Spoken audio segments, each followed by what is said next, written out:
할렐루야. 우리 주님의 놀라운 평화가 각 가정에서 예배를 드리시는 모든 교우 성도 여러분들의 심령과 가정과 일터 위에 흘러넘치시기를 축복드립니다.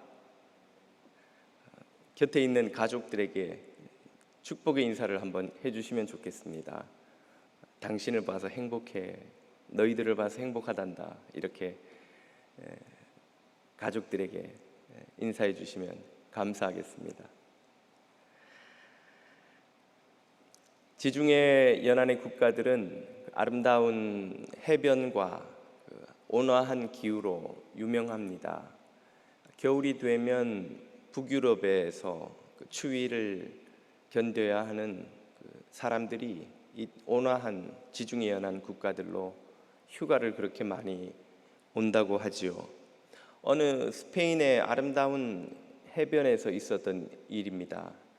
한 어부가 그의 작은 배에 비스듬히 기대어 앉아서는 그 수평선을 바라보며 느긋하게 담배를 피며 쉬고 있었다고 합니다. 아마 북유럽에서 온 듯한 그 관광객 한 사람이 지나가다가 그 어부를 보고 말을 겁니다. 이런저런 이야기를 하고는 지금 뭘 하고 있느냐 물었다는 것이죠. 어부가 답하기를 오늘 잡을 고기를 다 잡아서 좀 쉬고 있습니다. 담배 한 대를 피며 이 바다를 바라보면 이보다 더 좋을 수가 없답니다. 그러자 그 관광객이 좀 의아하다는 듯이 되묻더랍니다. 아니, 해가 중천인데 벌써 고기잡이를 끝내면 어떻게 합니까? 나가서 아직도 한참을 더 잡으실 수 있을 것 같은데 더 잡지 않으시고요. 더 잡아서 뭐 하게요? 물고기를 더 잡으면 당신은 돈을 더 벌 수 있지 않습니까? 더 벌면 뭐 하는데요? 그러면 그 돈으로 배를 더 사고 사람들을 고용해서 당신은 더 물고기를 많이 잡을 수 있지요. 그렇게 많이 잡으면 그걸로 뭐 합니까? 이번에는 공장을 세워서 이 물고기로 통조림을 만들어 파는 겁니다. 그러면 당신은 큰 부자가 되고 더 이상 물고기를 잡지 않아도 되고 이런 바닷가에서 느긋히 쉬며 시간을 보낼 수 있는 겁니다. 이보쇼, 난 지금 이미 그렇게 쉬고 있어요. 날더러 이 쉼을 포기하고 도대체 뭘 하라는 겁니까? 이미 난 그렇게 쉬고 있다고요. 그런데 이렇게 쉬기 위해 쉼을 포기하고 나가서 고기를 잡으란 말이요? 그렇게 답했다는 것입니다. 놀 줄 모르는 북유럽 사람들과 낙천적인 남유럽 사람들을 풍자하는 재미있는 이야기이기도 합니다만 이것은 동시에 우리가 살아가는 이 시대의 문명을 고발하는 이야기이기도 합니다. 오늘 현대 문명은 우리에게 더 행복하기 위해서 더 쉼없이 일하고 더 많은 돈을 벌고 그래서 더 쌓아놓으라고 압박합니다. 행복을 원한다면 끊임없이 욕망을 더욱더 추구해서 원하는 모든 것을 손에 넣어야 한다고 우리를 몰아붙이지요. 그렇게 그 문명의 요구에 응하지 않는 사람들을 패배자, 부적응자로 딱지를 붙이고 그런 딱지가 붙지 않기 위해 사람들은 쉼없이 자신을 또 몰아붙입니다. 더 많은 돈을 벌고 더 많이 쌓아놓고 더 많이 이룬 것을 사람들에게 보여주면서 자신은 행복하다고 자위하지요. 그 과정에서 우리의 영혼은 지치고 병들어가고 있지 않던가요? 지금 우리가 살아가는 이 사회에서 벌어지고 있는 많은 일들이 이 사회 구성원들과 이 사회가 병들어가고 있다는 것을 보여주고 있지 않습니까?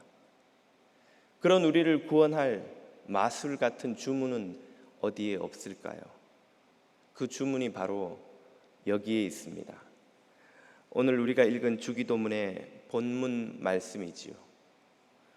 오늘 우리에게 일용할 양식을 주시옵고, 오늘 우리에게 일용할 양식을 구하는 이 기도야말로 우리를 이 쉴 새 없이 우리 자신과 이 사회를 몰아붙이는 이 시대의 압박으로부터 구원해 줄 주문이라고 할 만합니다.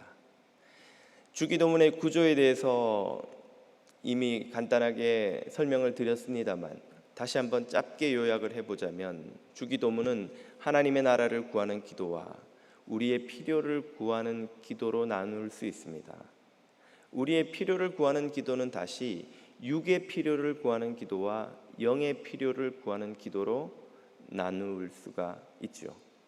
이 중에서 육의 필요를 구하는 기도를 한 줄로 요약한 것이 바로 오늘 우리가 읽은 이 본문 말씀, 오늘 우리에게 일용할 양식을 주시옵고 하는 말씀입니다.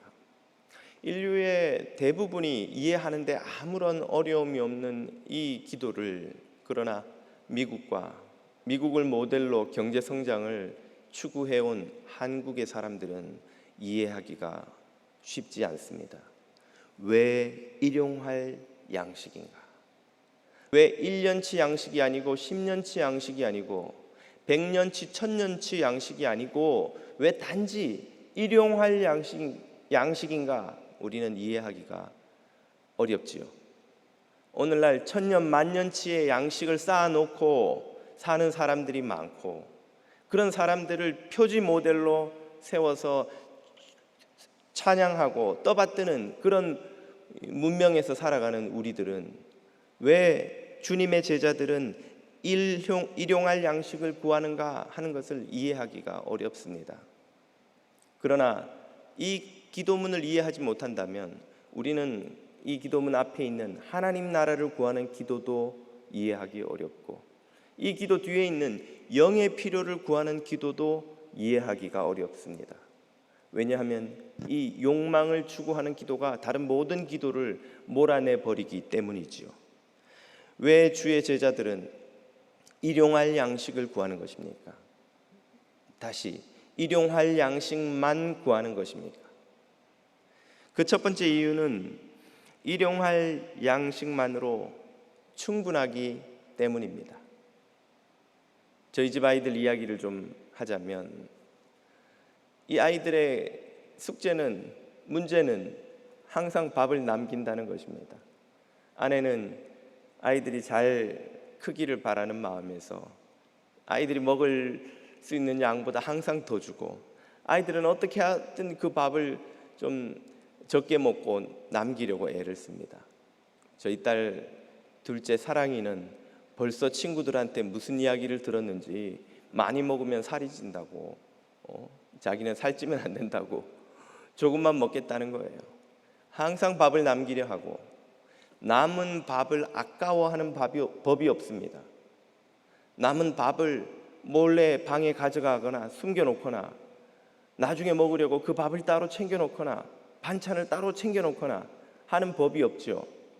항상 엄마와 아이들 사이에 벌어지는 실갱이는 더 먹어라, 덜 먹겠다, 그만 먹겠다입니다. 하지만 전쟁통에 고아가 된 아이에게는 그런 호사를 누릴 여유가 없겠죠. 아무도 먹을 것을 주는 이도 챙겨주는 이도 없으려니와 언제 또 먹을 것이 나올지 모르니, 먹을 것이 생기면 어떻게든 그 먹을 것을 움켜쥐고 먹고 또 챙겨놓고 쌓아놓아야 합니다. 지금은 먹지만 저녁에는 굶을지도 모르고 내일은 또 먹을 것이 없을지도 모르기 때문이지요. 이 땅을 살아가는 두 가지 방식이 있습니다. 너그럽고 자비로운, 사랑이 많은, 풍요로운 부모의 자녀로 사는 것과 부모 없이 전쟁통에 고아가 된 고아처럼 살아가는 삶, 이것이 그 두 가지 방식입니다. 예수 그리스도의 제자들은 하나님을 아버지로 모시고 살아가는 이들입니다. 고아가 아니지요. 내일 먹을 것을 염려하지 않습니다. 그러니 쌓아둘 필요가 없습니다. 그러니 그날 양식만으로 충분한 것이죠. 하나님을 모르는 세상 사람들이 먹을 것을 쌓아두려 하는 것은 조금도 이해 못할 바가 아닙니다. 그들은 영적인 고아이기 때문이죠. 그들의 삶을 책임져 줄 아버지가 없기 때문입니다. 하나님을 아버지로 모시지 못하기 때문이죠. 예수님께서는 이 산상설교 중반부 6장의 후반부에서 이렇게 말씀하십니다. 그러므로 염려하여 이르기를 무엇을 먹을까 무엇을 마실까 무엇을 입을까 하지 말라. 왜입니까? 이는 다 이방인들이 하나님을 아버지로 두지 못한 고아로 살아가는 이방인들이 구하는 것이라. 너희는 하늘에 하나님을 아버지로 모시고 있고 하나님의 그 풍요롭고 너그럽고 사랑 많은 아버지의 자녀이고 그 아버지는 이 모든 것이 너희에게 있어야 할 줄을 아시느니라. 그렇기 때문에 하나님의 자녀들은 일용할 양식만으로도 아무 두려움이 없는 거예요. 쌓아둘 이유가 없는 거예요. 쌓아두면 오히려 그것이 나에게 귀찮은 일이 되는 것이죠. 출애굽 후에 광야를 통과하던 이스라엘도 이 교훈을 배워야 했습니다. 하나님은 매일 하늘에서 만나를 내려주셔서 그 이스라엘 백성들을 먹이셨지요.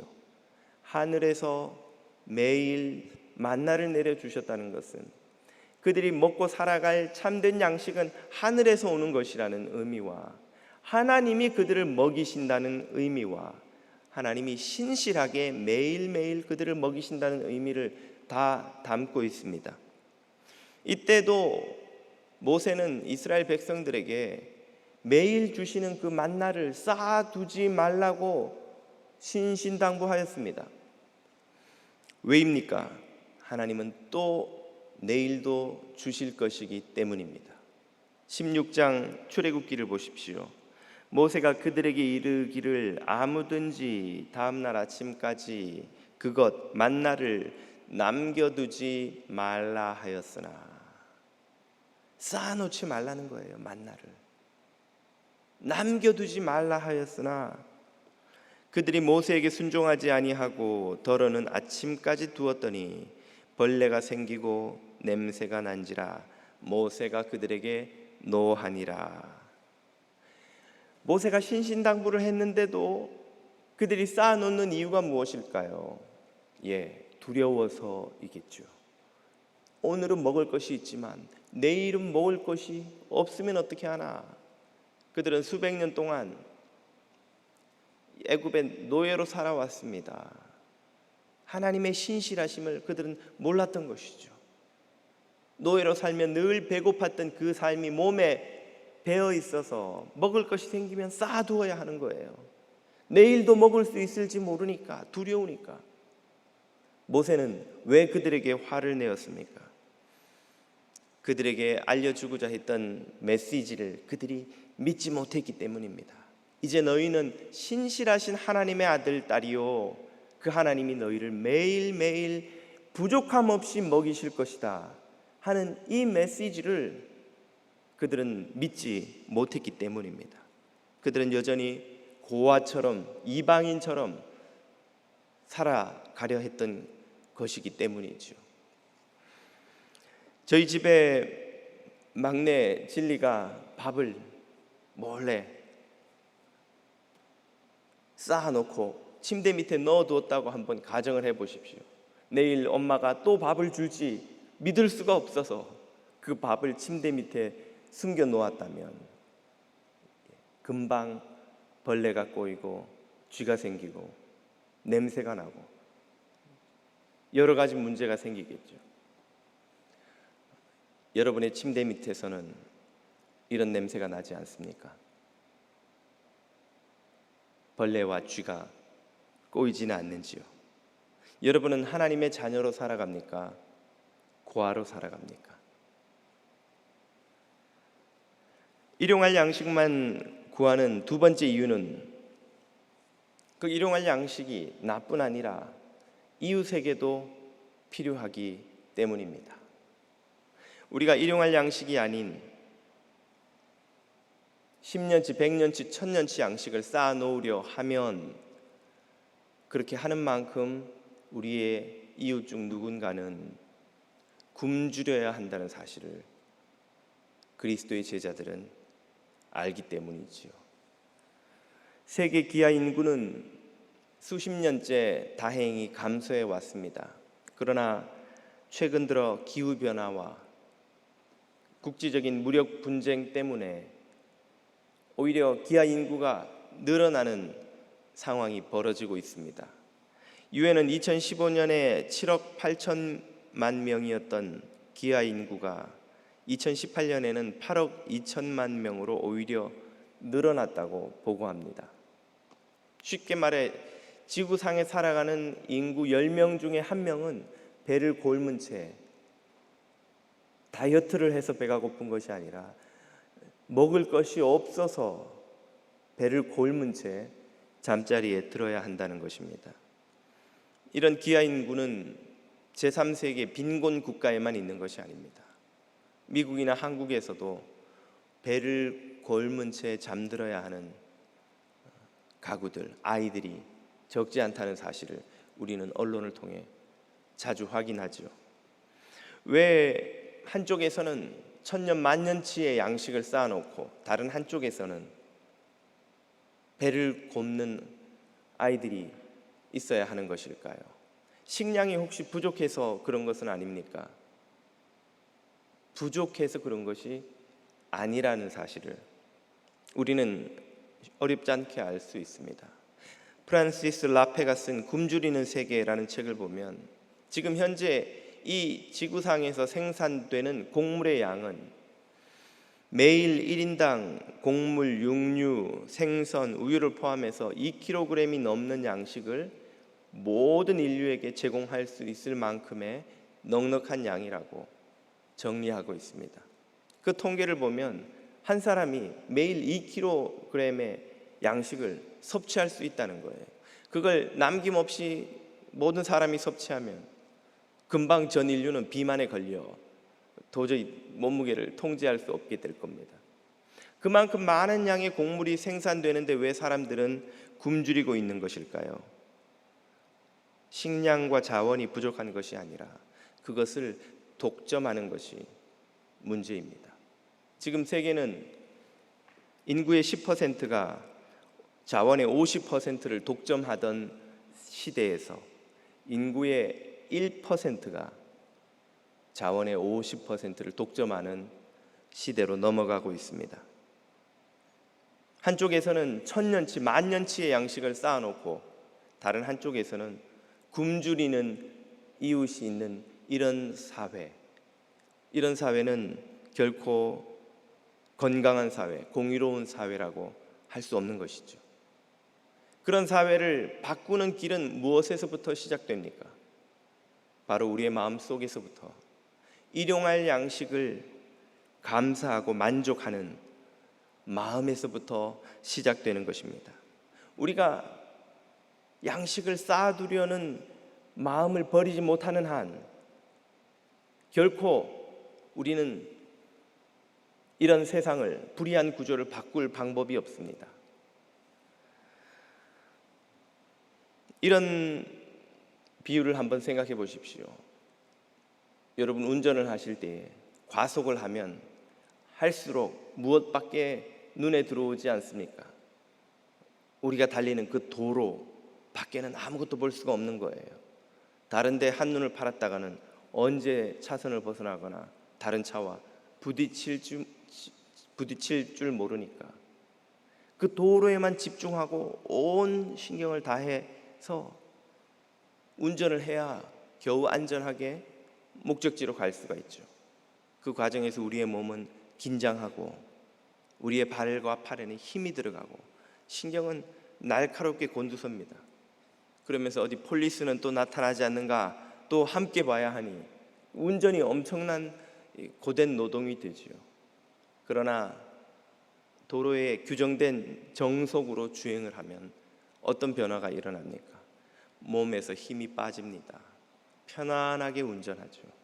그리고 우리의 시선에 주변의 나무들과 들판과 산과 집과 지나가는 사람들의 표정까지 보입니다. 속도를 늦추면 우리의 눈에 많은 것이 들어와요. 운전이 편안해집니다. 우리의 인생이 이와 똑같습니다.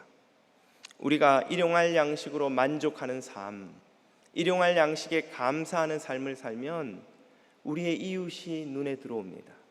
이 세상이 눈에 들어옵니다. 더불어 살아가는 사회가 눈에 들어오죠. 그리고 우리의 삶은 편안해집니다. 반면에 10년치를 모아 놓아야겠다, 100년치를 모아 놓아야겠다고 맹렬하게 달려가기 시작하면 우리의 시선에서 이 세상도 사라지고 이웃도 사라지고 지나가는 사람도 보이지 않고 친구도 사라지고 나중에는 가족마저 사라져 버립니다. 오로지 내가 달려가는 그 맹렬한 그 달리기와 그 길 끝에 있는 10년치, 100년치 양식만 눈에 들어오는 것이죠. 그렇게 해서 우리가 10년치를, 100년치를 쌓아놓았다고 가정을 하십시다. 그러면 우리의 마음에 만족이 생길까요? 그때 누군가 우리의 귀에 또 속삭일 겁니다. 야, 네 친구는 1000년치, 만년치를 쌓아놓았는데 겨우 100년치로 너는 만족하냐? 그러고도 네가 행복하다고 할 수 있겠느냐? 누구의 음성일까요? 마귀, 사단의 음성입니다. 여러분은 지금 누구의 음성을 듣고 살아가십니까? 여러분은 몇 년치를 쌓아놓으면 만족하시겠습니까? 일용할 양식을 구하는 마지막 이유는 우리가 일용할 양식에 만족하지 않으면 안 되기 때문입니다. 그것은 선택이 아니라 우리에게 필수라는 이야기죠. 우리가 일용할 양식으로 만족하지 못하면 어떤 일이 벌어질까요? 우리 모두가 함께 망하게 됩니다. 내가 10년치, 100년치, 1000년치를 쌓아놓으면 혹 주변에서 좀 굶는 사람이 생기더라도 나와 내 가족, 자손들은 다 행복하게 잘 살지 않을까 하는 생각을 하기 쉽습니다만, 그러나 사실은 그 반대입니다. 우리가 일용할 양식에 만족하지 않으면 이웃만 굶주리고 망하는 것이 아니라 결국은 나도 망한다는 사실을 깨달아야 합니다. 그 증거가 무엇입니까? 바로 우리가 겪고 있는 이 코로나의 혹독한 고난 아닙니까? 왜 이런 사태가 벌어졌습니까? 전에도 한번 말씀을 드렸습니다만, 코로나 바이러스가 이 지구상에 없던 것이 갑자기 어느 날 툭 튀어나온 것이던가요? 과학자들이 또 의사들이 누누이 설명하듯이 코로나 바이러스는 야생 동물의 몸 안에 늘 존재해 왔던 것이라는 것이죠. 원래는 밀림 깊은 곳에 야생 동물들의 몸에만 있어야 했던 그 바이러스가 왜 사람들의 세계에 넘어오게 되었습니까? 바로 무분별한 자원 개발, 환경 파괴로 그 야생동물들의 서식지가 파괴되어 더 이상 갈 곳이 없어진 야생동물들이 인간 세계에 넘어오기 시작한 것이죠. 인간들의 삶의 터전과 이 야생동물들의 터전이 겹치기 시작하니까 그 바이러스가 사람에게 넘어오면서 문제가 시작된 것입니다. 자연은 이솝우화에 황금알을 낳는 거위와 같다 하겠습니다. 여러분도 잘 아실 이 이야기를 한번 상기시켜 드려보자면, 어떤 운 좋은 주인에게 황금알을 낳는 거위가 있었습니다. 이 거위가 매일 아침 황금알을 하나씩 낳아 주어서 이 주인은 부족함 없이 풍족한 삶을 살았던 것이죠. 그러던 어느 날 이 주인이 바보, 천치, 등신, 모지리 같은 생각을 합니다. 매일 하나씩 황금알을 낳는 이 거위의 뱃속에는 도대체 얼마나 많은 황금알이 있단 말인가? 내가 이 거위의 배를 갈라서 그 수많은 황금알을 한꺼번에 꺼내면 더 빨리 큰 부자가 될 수 있겠지? 그럼 바보 같은 생각을 한 주인이 거위의 배를 갈랐더니 아무것도 없더라는 것이죠. 그뿐 아니라 그 다음 날부터 이제 황금알을 낳아줄 거위가 더 이상 남아있지 않아 그는 오히려 거지가 되고 말았다는 것입니다. 아마 이런 이솝 우화를 읽으며 어떤 사람이 세상에 그런 바보 같은 생각과 행동을 하겠나 싶지만, 오늘 우리 인간들이 하고 있는 일이 바로 그 이솝 우화의 바보, 천치, 등신, 모지리 같은 주인이 하는 행동 그대로라고 하겠습니다. 우리는 일용할 양식에 만족하지 못합니다. 매일매일 우리에게 일용할 양식을 부족함 없이 제공하시는 하나님과 이 자연 세계에 감사하지 못합니다. 만약 우리가 일용할 양식에 만족하여서 자연을 적정히 질서대로 욕심내지 않고 보호하며 그것을 잘 사용한다면 이 자연은 우리의 평생뿐 아니라 우리의 자녀 손 만대에 이르기까지 우리에게 황금알을 매일매일 낳아주는 하나님이 주신 놀라운 선물, 황금알을 낳는 거위가 될 것입니다. 자연은 적정하게 사용하면 자가 회복력이 있기 때문에 다음 밀레니엄까지 우리를 먹여 살리는데 부족함이 없을 것이 틀림없습니다. 성경에도 보면 자연을 적절하게 쓰라고 하나님이 만들어 놓으신 제도가 있죠. 바로 안식년이 그것입니다. 안식년에는 사람과 동물, 가축만 안식해야 하는 것이 아니라 성경을 보면 땅도 안식해야 한다고 말씀해 놓습니다. 6년 동안 그 땅을 잘 사용해서 경작했으면 7년째는 땅도 놀리라는 것이죠. 그러면 그 땅이 지력을 회복하여서 땅의 그 힘을 회복하여서 다음 6년을 또 풍족한 양식을 생산해 줄 수 있다는 것입니다. 이것이 하나님의 질서요. 오늘 우리가 그 하나님의 질서를 통해 배워야 하는 교훈이기도 합니다. 자연을 욕심내지 말고 자연조차도 쉬게 하면서 적정하게 사용할 때 우리는 자손 만대까지 하나님이 주시는 황금알을 낳는 거위를 누릴 수 있다는 것입니다. 그러나 이 우화에 나오는 바보 같은 주인처럼 우리 인간은 매일 아침 낳아주는 황금알에 만족하지 못하는 존재입니다. 우리는 구석구석이 땅을 파헤치고 뒤집고 잘라내고 깎아내고 메워버리고 모조리 긁어내고 거위의 배를 가르듯 이 지구의 배를 갈라내고 있습니다. 그 결과 자원은 고갈되고 환경은 파괴되고 이상기후가 시작됩니다. 산불과 지진은 과거와 비교할 수 없이 커진 규모로 과거보다 훨씬 많은 횟수로 곳곳에서 일어나고 있고, 최근에 호주에서 벌어진 산불을 도무지 잡지 못하여 모든 국가의 자원을 동원했음에도 땅이 폐허가 되어버린, 산들이 폐허가 되어버린 것을 우리가 보지 않았습니까? 농지의 사막화는 엄청난 속도로 진행되고 있습니다. 밀림은 파괴되고 있고 아마존 숲마저 나날이 줄어들어가고 있습니다. 지구의 허파라는 코로나 바이러스가 창궐하고 과학자들은 앞으로 이런 바이러스 팬데믹 상황이 얼마나 자주 얼마나 더 무서운 형태로 찾아올지 아무도 예측하지 못한다고 암울한 전망을 내놓습니다. 최근에 과학자들 사이에서는 현 세대가 인류의 마지막 세대가 될지도 모른다는 불길한 전망을 내놓고 있습니다. 제가 고등학교, 대학교 때 봤던 영화가 기억이 납니다. 그 영화에 최근에도 그런 영화들이 나오곤 했었습니다만 무슨 바이러스 같은 것들이 퍼져가지고 지구가 황량한 폐허가 되는 그런 상황을 그리는 영화였습니다. 영화인들의 상상일 뿐 아니라 사실 그 당시에 이미 과학자들이나 소설가들이 많이 내놓고 있던 시나리오였죠.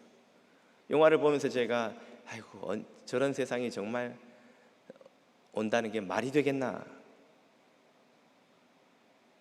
그렇게 생각했었는데 최근에 제가 얼마 전까지만 해도 차가 다니지 않는 도로를 달려서 팔팍과 오클랜드를 오가는데 그 영화가 생각이 났습니다.